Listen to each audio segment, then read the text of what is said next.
Back of that, the 16 hours and plus of talks, President Trump was sounding very, very positive. I want to play you a soundbite from him, and then we'll continue talking. Take a listen.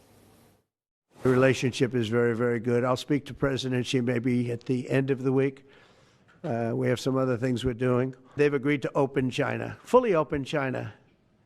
And I think it's going to be fantastic for China. I think it's going to be fantastic for us.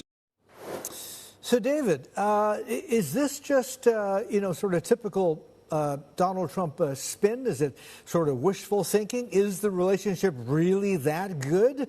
And is China fully opening up to the U.S.? Well, actually, I think this time around, he is right. He is right. The most significant progress or result of the Geneva negotiation is not the pause of the tariff. Rather, it is paving a way for the two presidents to meet or to talk over the phone. Okay, this is very important. President Trump wants to solve problems with his own hands, and he wants to make a phone call to Chinese counterpart. And here, I think he is ready to go with the negotiation, with the coming back of backing down of the tariff. He's ready. Both sides are ready to talk on the phone. This is the most significant. This gives a sense of comfort for President Trump. This also gives a great sense of, frankly speaking, a sense of achievement on the Chinese part.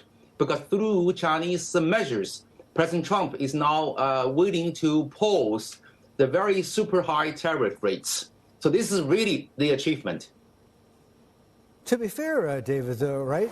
You're trying to say that it was President Trump and the U.S. have blinked first, but I mean, both sides made very, very significant cuts to the tariffs. U.S. side 145 down to 30, China side 125 down to 10. So wouldn't it be fairer to say that both sides blinked?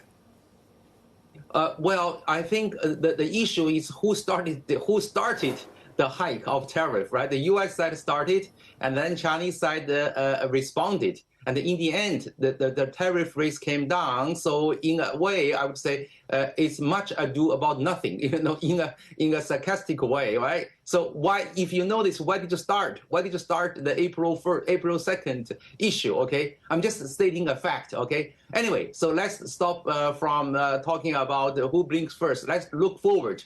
I think the most important thing to expect is for the two presidents to talk to each other on the phone, and for President Trump to claim that he probably is involved solving the problem. And over the next 90 days, the two sides will try to find new guardrails and reset their relationship. I think that is the word from the White House official there, reset. But what happens over the next 90 days? What are some of the areas that China is not backing down? We are talking about a number of areas, including AI, semiconductors, critical minerals, as well as fentanyl. Yeah, well, I think we can expect 3 or 4 things in the coming 90 days. Number one, those two sides will establish a permanent committees for both of them, a joint committee or two committees negotiating with each other on regular basis. Number two, the two sides will talk about the mechanism to trace the precursors of fentanyl, okay? Number three, the U.S. and China will agree to further lower tariff rates. Number four, the two sides will talk about an immediately implementable program to cut down the U.S. trade deficit with China, for example, involving China buying right away corns and soybeans and natural gas from the U.S. I think these are the things the two sides. Oh, number five, perhaps the U.S. will lower its restrictions on its export of computer chips, certain kind of computer chips to China, which is good news for both sides. How can we trust this reprieve for now? I think that is really the question that we should be asking this morning. And can Chinese companies really trust this and resume their shipments to the United States, given, of course, this quite erratic policy changes from the Trump administration. So that is the first part of the question. And I wonder if you have a line around what Chinese companies are thinking in terms of building new relationship, because we had a guest on from the Santa Lucia Asset Management talking about how a lot of Chinese companies that they're talking to are building their relationship, initial stage, but building their networks over in India.